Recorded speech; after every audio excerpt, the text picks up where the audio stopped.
बौद्ध विहारहरूको कुरा गर्दाखेरि हामी सम्झिनको लागि सीता भावी थाइसो पात भनेका छौँ। स्क्रिनमा तपाईँले देखिरहनु भएको छ, ट्याक्क सम्झिनुहोस्।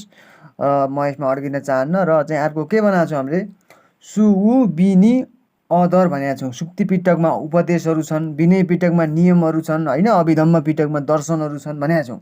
र बुद्धले लुम्बिनीबाट कुशीनगरसम्म गए र त्यहाँ अलिक सम्झिनु पर्ने मुख्य चाहिँ के हो भने लुबोधिसर कुर्सी भनेका छौँ होइन।